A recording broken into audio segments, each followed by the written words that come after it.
I always thought betrayal came with warning signs, late-night calls, secretive texts, sudden mood swings. But with my wife, it was subtle. Almost invisible. It started with little things, the kind you'd brush off if you weren't paying close attention. She began staying late at work more often, always had an excuse for why she couldn't answer my calls right away, and her smile felt different. It wasn't warm anymore, it was calculated, as if she was hiding something behind it. I tried to tell myself I was being paranoid, that I was overthinking normal behavior. After all, we'd been together for years and I trusted her. But then there were the financial changes.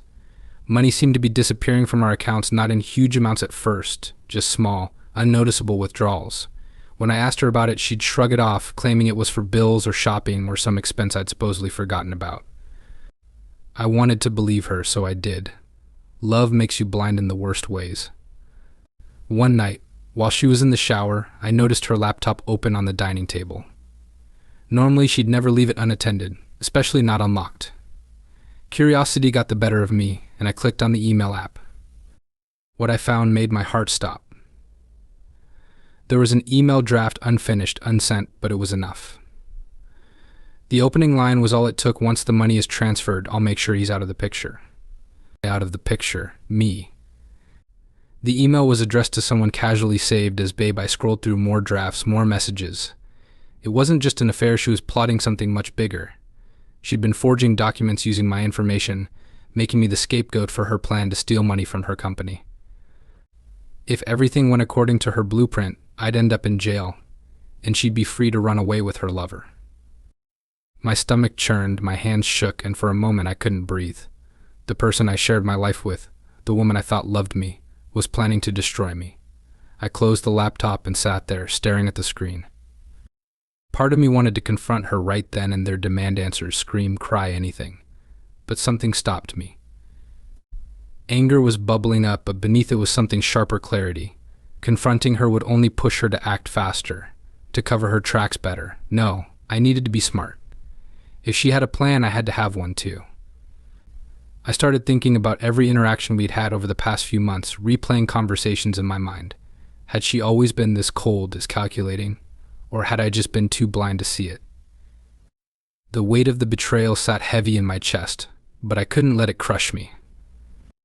In that moment, I made a decision. I wasn't going to let her win.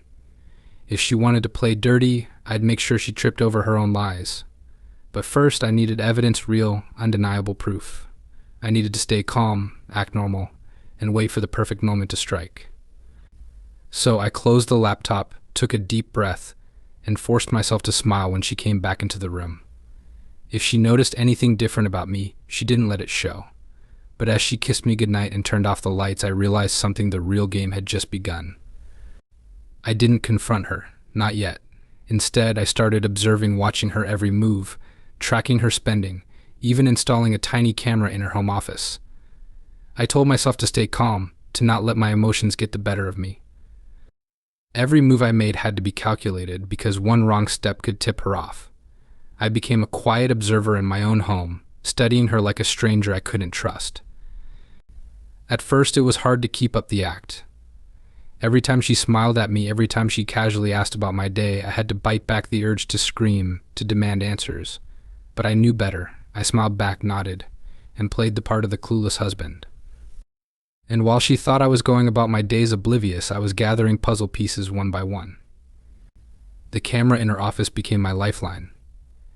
At night, while she was asleep, I'd check the footage. She was so confident, so sure I wouldn't notice. She'd type out emails, make phone calls when she thought I was out of earshot. And every so often, I'd hear his name, the man she was risking everything for. It was sickening to watch her scheme, her voice soft but sharp as she discussed their plans. What shocked me the most was how natural it all seemed to her, as if ruining my life was just another task on her to-do list. The financial details started making sense too. Transfers here and there, fake authorizations stamped with my signature, meticulously planned to leave a trail of evidence pointing directly at me. She wasn't sloppy, she was methodical. I realized she wasn't just planning to take the money and run, she was planning to make me look like the mastermind behind it all. If she pulled this off, I'd be in prison, serving time for crimes I didn't commit, while she and her lover enjoyed the stolen fortune. There were moments when I almost cracked. One evening, she sat across from me at dinner, scrolling through her phone, barely acknowledging my presence. I wanted to grab the phone out of her hand to demand she explain herself. But instead, I stayed quiet and chewed my food like everything was fine. That was the hardest part, the pretending. Pretending I didn't know, pretending I wasn't hurting, pretending I wasn't disgusted by her. I started making copies of everything I found: emails, transactions, recorded calls. I kept them in a secure folder on an encrypted drive and backed them up to the cloud. Every piece of evidence felt like a brick in the wall I was building around her. She had no idea how close the walls were closing in. The days turned into weeks, and I kept playing my role. I'd kiss her goodbye in the morning, tell her I loved her, and then spend hours going through every detail of her plan. The more I uncovered, the more dangerous it felt. She was so confident in her scheme, so sure she was smarter than me, and I realized something: she underestimated me. But that was my advantage. Every villain thinks they're untouchable until they're not. And my wife, she was no different. She thought she had it all figured out, but she had no idea that I was already 10 steps ahead of her. And when the time came, she'd realize just how wrong she was. While she thought she was pulling the strings, I started pulling mine. I collected every piece of evidence: screenshots, emails, recordings. I even hired a private investigator to get proof of her affair. Then I set up my trap. Every step had to be flawless, because if she caught even a whiff of suspicion, everything would fall apart. The investigator delivered more than I expected. Photos of her meeting him at discreet hotels, records of their messages, and even snapshots of them together, laughing, holding hands, completely unbothered by the destruction they were planning. There was one photo that stuck with me: the two of them sitting across a dinner table, wine glasses raised in celebration. Celebration of what? Ruining me? Stealing a fortune? I stared at that photo longer than I cared to admit, memorizing the smug look on her face. I started leaving breadcrumbs, small details she would pick up on to make her believe her plan was still perfectly on track. I casually mentioned how exhausted I was from work, how I'd been swamped with emails and financial reports. I let her think I was distracted, overwhelmed, an easy target. But behind the scenes, every move I made was deliberate. The trap required perfect timing. I accidentally mentioned that I'd be out of town for a weekend, leaving her with what she'd see as the perfect window to finalize her plan. It was almost laughable how quickly she jumped at the opportunity. She asked me about my trip twice in one day, pretending to be casually interested, but I could see the gears turning in her head. In preparation, I notified the authorities anonymously. I gave them a detailed report of fraudulent activity tied to her credentials, all backed up with the evidence I'd gathered. I knew they wouldn't act immediately. Cases like these take time. But the moment she made her move, the hammer would drop hard and fast. The night before my trip, she was unusually sweet. She made my favorite dinner, poured me a glass of wine, and even talked about how much she loved me. It was sickening. Every word felt hollow, every smile rehearsed. I played along, thanked her for the meal, and told her how lucky I was to have her. In that moment, I realized she wasn't just lying to me, she was lying to herself, convincing herself that what she was doing was justified. The morning of my fake departure, I packed a small bag, kissed her goodbye, and walked out the door. But I didn't go far. I checked into a hotel nearby and set up my laptop, watching the live feed from the camera I'd hidden in her office. It didn't take long. Within hours, she was at her desk, typing furiously, making the final transfers, and signing documents under my name. She was so confident, so sure that this was her moment of victory. As I watched her, a strange calm washed over me. The pieces were in place, the net was ready to drop, and she had no idea she was walking straight into it. I knew this was the point of no return for both of us. By the end of the weekend, her world would come crashing down, and there would be no way out. That weekend, everything unraveled. She transferred a huge sum of money to an offshore account using my credentials. She must have thought she was a mastermind. But before she could pack her bags and meet her lover, the authorities arrived. It started with a knock on the door. Through the hidden camera feed, I watched her freeze, her head snapping toward the sound. She hesitated for a moment, then stood up and walked to the door, her expression composed but cautious. When she opened it, 2 officers stood there, serious and unmoving. They asked for her by name. I couldn't hear their exact words, but I could see the color drain from her face. They stepped inside, and within moments they were in her office. I watched her stammer, gesturing at the computer, her voice rising in panic.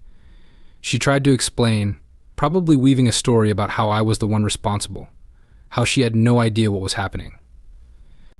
But the officers didn't seem convinced. They were holding documents, the same ones I had provided in my anonymous report. Her signature, her emails, her fingerprints, it was all there. I switched off the camera feed and made my way back home.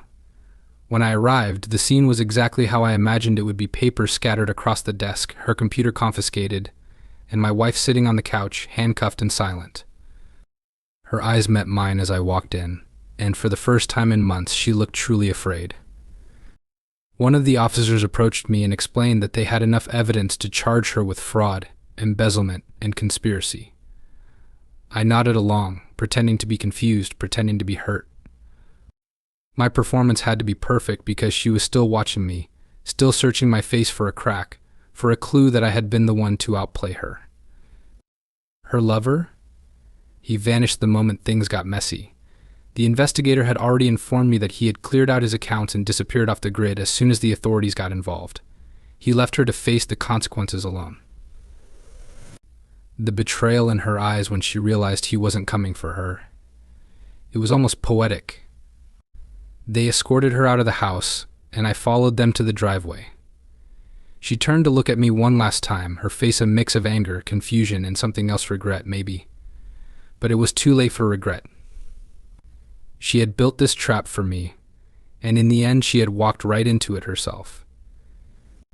The neighbors peeked through their windows, whispering to each other as she was placed in the back of the police car. I stood there, arms crossed, watching her leave. The woman I had loved, trusted, and built a life with was now just a criminal being driven away in handcuffs. Back inside, I sat down at her desk and looked at the empty space where her computer used to be. The silence felt heavy, almost suffocating. I thought about all the nights she had sat there, planning my downfall, plotting my ruin with the same hands she once used to hold mine. But now, the game was over. She had underestimated me, and in the end she had paid the price. Betrayal is a cruel teacher. It leaves scars, but it also leaves lessons, and she had just learned hers in the harshest way possible. She went to trial, and the evidence was undeniable. Her lover's disappearance only added to the weight of her betrayal. Without him to back up her lies, she was left exposed, vulnerable, and cornered. The fraud, the theft, the betrayal, it all came crashing down in a courtroom, laid out for everyone to see. The stack of evidence I had gathered, the photos, the emails, the recordings, they were all there, delivered in a way that made it impossible for her to wriggle free. There was no denying the paper trail she'd left behind. I didn't attend the trial. I didn't need to. I had already done what I needed to do. I watched from the sidelines, sitting in the quiet of my own home, as her world came crumbling down. The lawyer who had once spoken so confidently on her behalf, trying to twist the facts, suddenly found himself struggling to defend someone whose actions were so blatantly obvious. She couldn't even make eye contact with the jury. Her once confident demeanor was gone, replaced with a look of fear that seemed so out of place, so alien compared to the woman I once knew. The courtroom drama was public. News outlets picked up on the case, quickly: cheating, embezzlement, betrayal, and a woman willing to destroy her husband for a shot at running off with a lover. People loved the story, the scandal, the twist of fate. But for me, it was more than just entertainment. It was the final chapter of a book one never wanted to write. In the end, the verdict was predictable. She was sentenced to prison time for the crime she'd committed. There was no sympathy from the judge, no leniency. She had left too many broken pieces in her wake, and the damage she had done was irreversible. I was free, the charges against me dismissed, but nothing could undo the pain I had endured. Her lover was still a ghost. He was never found, never brought to justice. It was almost fitting, though. He had used her, manipulated her, and when the heat came down, he disappeared without a trace, leaving her to face the music alone. I wondered if she ever thought about him, if she ever realized that the man she trusted was just as much a coward as she had been. As for me, I walked away clean. There were no charges, no guilt, no regret on my part. I had played the game better than she had, and now I had the satisfaction of knowing that justice had been served. But the real victory wasn't in watching her fall, it was in reclaiming my peace. I knew I'd never be the same after everything that happened, but I was stronger now, wiser and more aware of the dangers of trust. The emotional toll was heavy, but I didn't let it define me. The scars from the betrayal would always be there, but they were a part of who I had become, a reminder of how far I had come. I had been betrayed, used, and almost destroyed. But I had also risen from it. I had outsmarted her, outlasted her, and in the end I had reclaimed my life. She was gone now, locked away behind bars, a prisoner of her own deceit. And I was free, living life on my own terms, without the shadow of betrayal looming over me. I had learned the hardest lesson of all: trust may be broken, but strength can rebuild everything.